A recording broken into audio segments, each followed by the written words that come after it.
My personal ethos and philosophy is that we should all live a life that is full of contribution. Yeah. Meaning, if you know something and you know it really well, it's not only for you, it's a gift to others.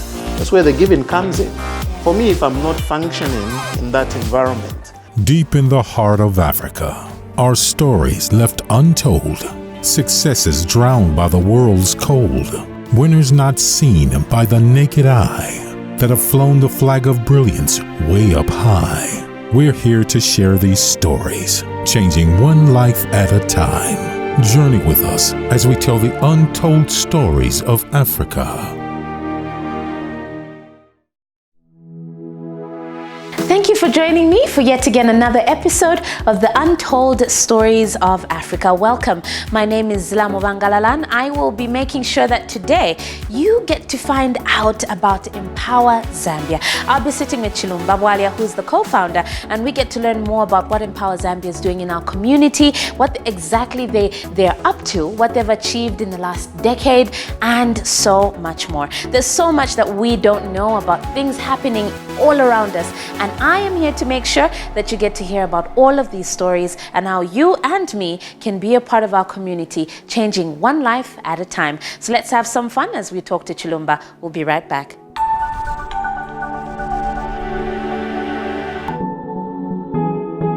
Welcome to yet again another episode of the Untold Stories of Africa.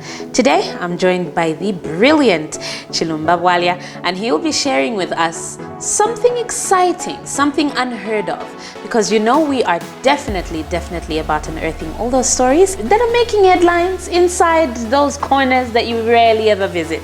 So thank you so much, Chilumba, for joining me and for allowing us into your space and to be able to sit down and chat to you. It's a pleasure. Thank you so much. Thank you very much, Zillah. You're welcome. Yes. It's absolutely amazing to have you. Now, I didn't say much in my intro. Yeah. Because I feel like I should allow you, in your own glory, to tell us a little bit more about yourself and your role in with the program and you know what you have achieved thus far.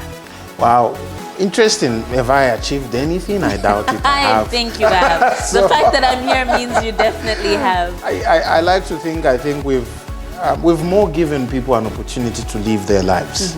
Rather than achieving anything ourselves. And so the long and short of it is, you know, Empower Zambia is here, and that's what the representation of our conversation is. And as we talk about your untold stories, I'd like to just share a little bit about what Empower Zambia is. Started, I think, a little over 11 years now. Nice bumpy ride, but smooth in some parts. Yeah. And it's a program that is about economic empowerment and creating sustainability that comes with helping individuals to come out of poverty and own the economic game. So be able to control, you know, and chart the way to what could be possibly life-changing economic activity. Entrepreneurship, as we call it. Yes. Yeah. What got you to that point? What got you to a point where you said, this is definitely something I must do, this is something I need to start? Yeah. What got you there? I think I have a heart to serve. Okay. First of all things, above all things. And I think it links also to how I was brought up. Yeah. Now, I was brought up in an environment where at any given time, we had 12, 14, 20 people in the house visiting with us. Yes. You know what that did? It created a sense of community. And if somebody had an issue, they had to be the one that sorted out. Yes. So long story short, I was the kid that gave away all his clothes to my cousins and shoes and everything. By the time my cousins were returning for holidays, I had nothing. So I then realized, grew up and realized, I have just this knack for looking at what could be better with individuals. Yes. And that's how it all started. Yeah. Yeah. How can I contribute? How can I change? How can I impact? Do you ever look back at your life and wonder how different it would be if this isn't what you chose? I mean, I know Empower Zambia is just an aspect of who Chilumba Bwalya is. It's just one small aspect. Oh, Believe me when I say one small aspect, I mean one small one. This man, I can't. Yeah. But I mean, do you ever look back and wonder what or who you would be if this wasn't what you were doing for your community, that is? I think I always look back and say, if this wasn't what it is now, then there would be no me.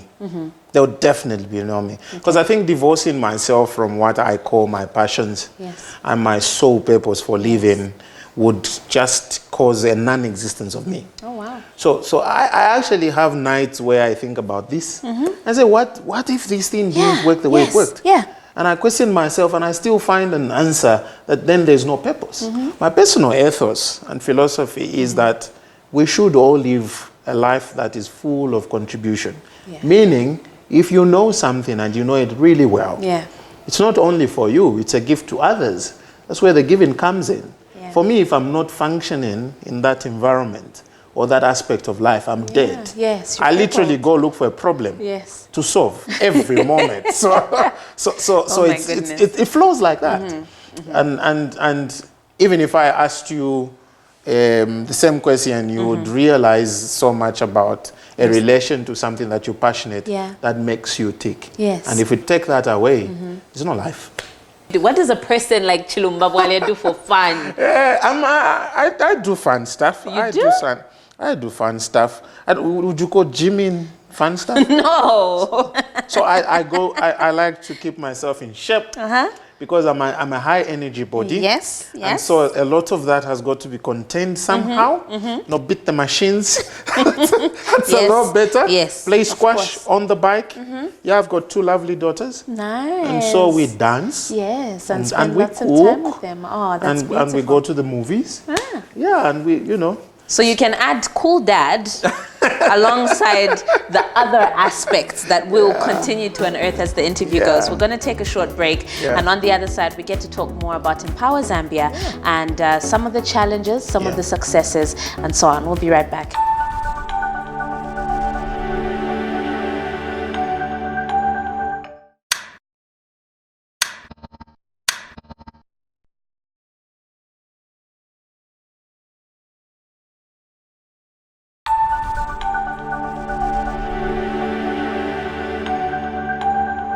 Welcome back, and if you're just joining us, this is the Untold Stories of Africa. My name is Zillah, and I'm joined by Chilumba Bwalya. I'll keep saying your full name. It's very important that I say your full name. Excellent. Just in case someone's thinking, no, niba Chilumba Bwalya. No. Chilumba Bwalya. Yes. Perfect. Thank you so much once again for joining me on this very, very special episode of the Untold Stories of Africa. Now, before the break, you told us you do some fun stuff, right? But moving on to some more serious things. Tell me about some of the challenges that you feel have helped shape Empower Zambia and you along this 11-year journey, I believe.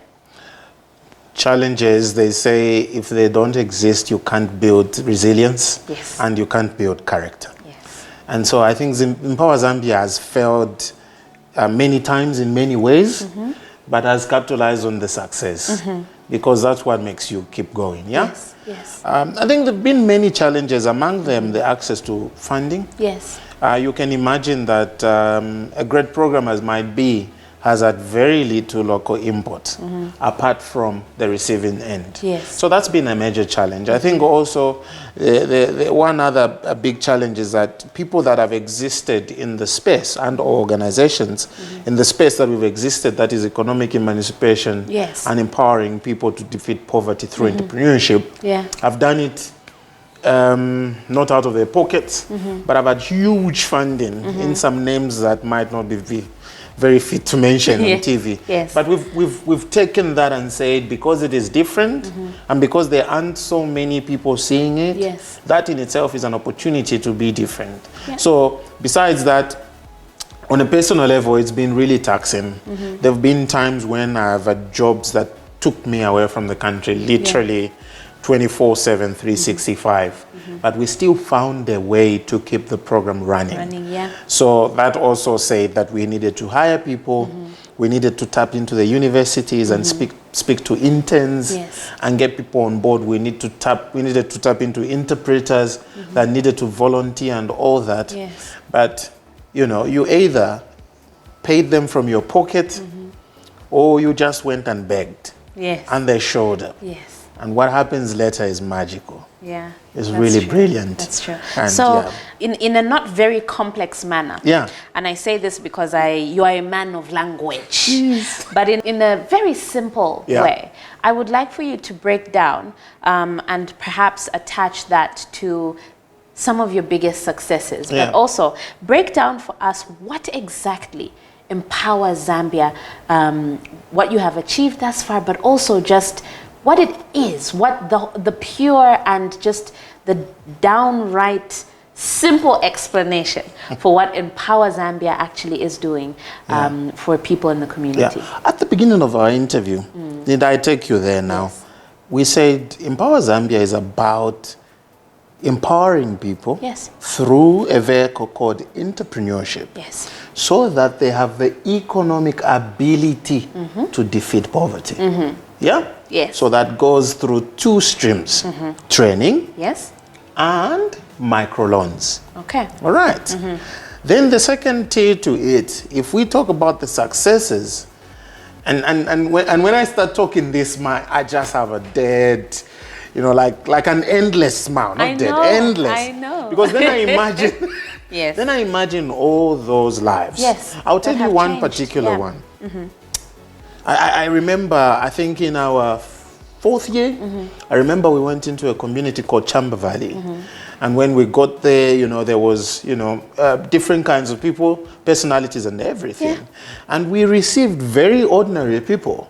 And at that stage, you know, I think I had a job that entailed me to look and feel a certain way. So I really, I'm a spiritual person. I thank God I didn't depart from looking down at those people. I looked at them with respect. But if an average person saw them, they would only see problems. Fast forward 3 years later, I saw out of those people who looked like nothing achieve taking their kids to school, achieve building homes, achieve expanding their gardens, achieve, you know, putting clothes on their bodies that were otherwise in tatters. And I saw all that change because Empower Zambia gave them hope. How? We trained them how to look at a situation differently. We trained them to look at what was pertaining as a problem to turn it into an opportunity. So two things happens here. When an idea has an opportunity to be accepted and interpreted for what it could become, what happens later is people's minds and eyes open to what used to be debt and now they see money. All right? And these are some of the stories. And we had one old lady, by the way, in that class. I think she was in her 70s. Drunk, good for nothing, written off old woman in the context of the community. She is the one that built a house in 3 years out of a loan of $150 to $200. And she came back each and every 6 months to renew. Before that, she attended every one of the class. And I remember, could you turn it in Bemba? You know, like turn it into a local language. And we humbled ourselves. And if you go to our Facebook page, you'll see me literally kneeling in some of the sessions, like sitting with them on the floor. It's that heart, you know, it's that giving, you know, that changed the lives of these people. She's late now, but they're much more, you know, powerful stories that have come out of it. And have I achieved it? No.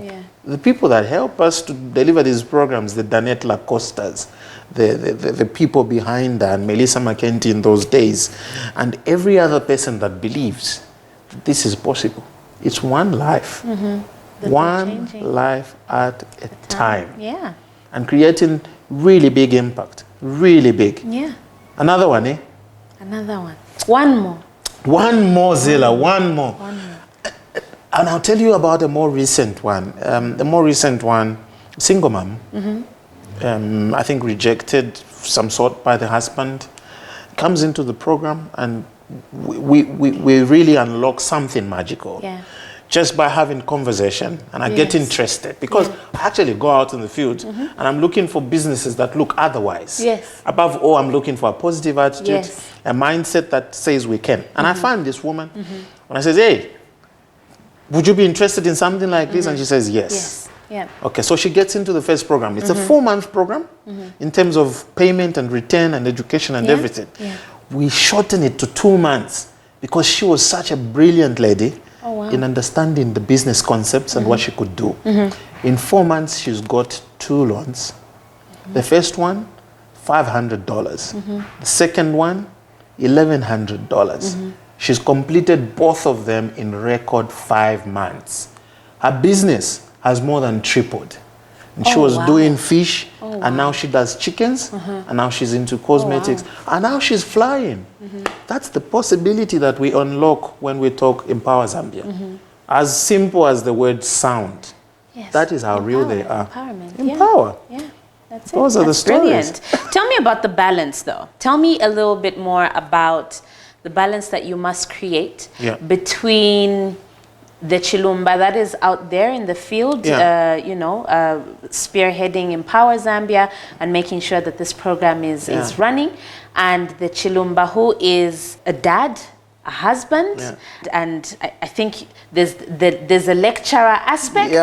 Oh man, there's so many things. And tell me about the balance, because I do know for a fact we all get to a certain point where somewhere they intertwine and hit each other somewhere.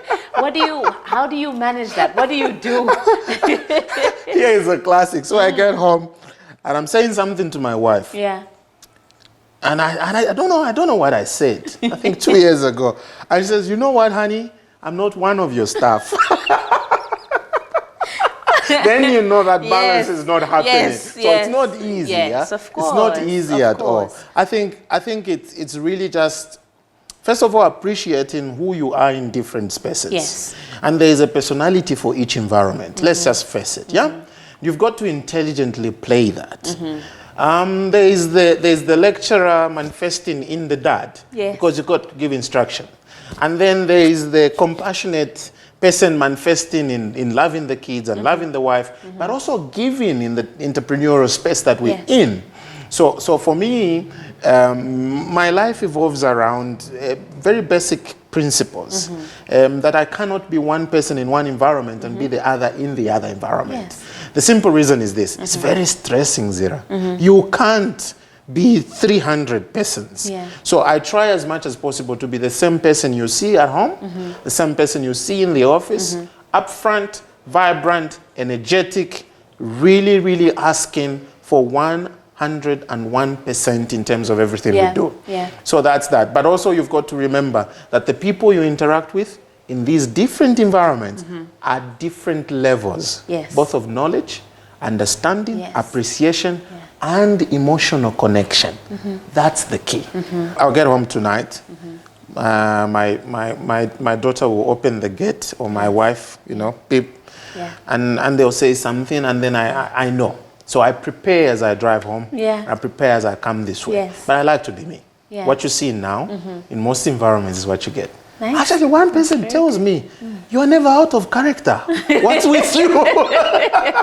You're always in character. Always. But that's it. So I find it really easy because I don't want to live too many personalities. I just need to balance. As someone that is pushing entrepreneurship and pushing business and pushing the growth of the economy and even just the growth of one's financial stature on their own, what do you believe or what do you think about rest? I think it's important, because the reason why I ask this is because I have known and experienced and encountered entrepreneurs that believe sleep is for the weak. And I'm slowly starting to believe that I will find someone one day, you might be that somebody right now, who would tell me, no, listen, it's important to sleep and rest. What do you think about making sure that there's a balance between setting all these goals and believing that you can achieve this and saving this money and investing in this and buying this and doing that, but remembering that at the end of the day, one must rest. Yeah, you mentioned very critical things. Let's set the goals. Yes. Let's execute on them. Yes. Let's achieve. Yeah. Let's get that moving. Yeah. That project. Yes. Close that. Open this. You know, a life of an entrepreneur. You know, entrepreneur is a sexy thing to say now. Yes. The interpretation of it is really Very different. So it's nice on the outside. It's ugly in the inside. Yes. So the real ones will tell you. The one that says sleep is for the weak are really just overrated. Yeah. So when they say they are hustling, they're probably sipping to some coffee at 12 noon, you know, and sleeping on the couch at 3 and hoping that life will happen. I'm totally different. I appreciate that there's need for rest, but I'll tell you what bothers you when you hit that bed. As soon as you want to hit the sack, then the stuff that are important begin to replay in your mind. Oh boy. So you might take that body to bed. You might Your not mind. take that mind to bed. So it's really the reality of it. Yeah. However, for me, like I told you, I have a perfect detox. Okay? I try to close off time to do the things that distract me from the otherwise nutty, important, and bothering things. I always try to find that one, even if it's just an hour of quality time doing that one thing, I find it. Is that gym? No. It's I different. try to split. I try to split. Okay. I try to split and just see what works for me. Yeah. But when I'm stressed and things are knocking in my head, Yeah. I will go and make a meal for my family. Okay. I cook. Oh wow. Yeah. I'll go cook for my So family. you can add chef. Keep So, going. yeah, so I'll go cook or, Yeah. or get on a bike, go for 2 hours. And I also now try to do my own space. Okay.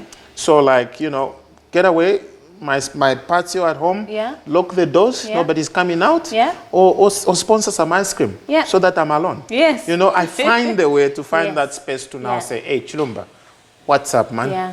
Before you drown, before you sink, what's up? Yeah. So going on and on and on, you expect people to do it. The real ones, I repeat, the real ones, they'll never tell you that. They usually find that space. Yeah. 1 hour, 2 hours. Important. Yes. Yeah, to just be them. Because without that, you won't get your sanity, you won't get your creativity, you won't get the right energies. Yeah. And the frustration will show in your work, in your team, in your family, and everything else. Okay. In coming to closing, or rather just before we get to a point where we're closing, I want you to share with me one of Empower Zambia's toughest ever situations. It could have been a bad month, a bad quarter, a bad year, but I think to just include the fact that tough comes as well. I think I would be very, very, very, happy to have you share with me a tough situation. And when you look back at it now, you're like, we got out of that one. Yeah. No, excellent. I think tough situations are there every day, Zillah. Every single day, there's a tough situation. Every day. Even this morning, I had a tough situation about EZ. Because when I get into my office, I'm here maybe 6:40, and maybe the first person to talk to me is going to be somebody that brings me the bad news. Yeah. We do micro loans besides the empowerment in Empower Zambia. You know the rate of repayment of micro loans in Africa? If you're hitting 25-30%, you're doing really well. Really? I guess that tells you how many problems I have to face. Yes. Oh, wow. Okay. Yes. Yeah. So there's a tough day every day. I think the belief in me and everybody that works around me is that these tough situations are repairable. Because there is no human being or human created problem that is unsolvable. That's my philosophy. So I walk into a problem and I say, what is it? Yep. What can I do? And then we say, what can we do? Yeah. And here is a new one. I introduced it last year. You don't come to me if you work with me with a problem alone. You come with a problem and 2 possible solutions. Nice. By the time you leave, we have 4. And there are 4 ways to fix it. Yes. Do they go away? No, they still come back. The only difference is that we're resilient and we see that there is more that can be done with these people than just looking at what the problem has been. So we work with them, we rehabilitate, we look at opportunities to extend the loan, we look at what else can you do. Can you pivot your idea? Can you do more of this? What, business growth strategy can we use? What business change strategy can we use? So we use the otherwise complex theories and water them down to really simple, practical, teeny tiny bits and say, create it, own it, live it, make it happen. Wow. I was mind blown. Did you see me for a second there? I was like, oh, wow, okay. Yeah. I mean, it's incredible. It's good work. Yeah. It's brilliant. Yeah. And I think it's definitely something that deserves to be spoken about, something that I'm very happy to share about on the Untold Stories. And I mean, as I just kind of summarize everything, where do you see Empower Zambia in the next, you've already covered like 10 years plus. Yeah. Where do you see yourself in the next 10 years?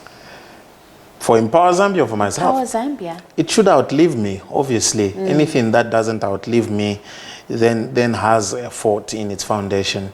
Then secondly, we want to cover more of people outside of Lusaka. We've technically done a lot of work in Lusaka, in the shanty compounds where nobody's willing to go. Yeah. So we hope that we can branch into 2 more cities and cover those people. But besides, we also foresee a situation where we start forming cooperatives in the communities and creating what you would call a local supermarket or mini market where all these entrepreneurs can take their produce and sell under the roof of Empower Zambia and pay no rent because we've created a market for them in the community. So that at the end of the day, we're also attracting those that thought it was impossible to listen to these stories and find it as a point of empowerment. It's going to be a program that we roll into I think after the 5-year plan. But also we want to tap into the universities and the colleges to see opportunities to involve more young people in it so that they see what else is, opportunistic out there that they can contribute to and encourage them, really encourage them to give back. I think the involvement of a lot more local entities is something that we should see happen for Empower Zambia. To have more people coming through and saying, look, I want to be a part of this and I want to do that. So I'm super excited. Excellent. I think you're going to have yourself a fantastic year ahead. You're one of the first to get involved. I am. Yes. I am one of the first. And I think above all, thank you so much. Amazing. For just making the time to share with us.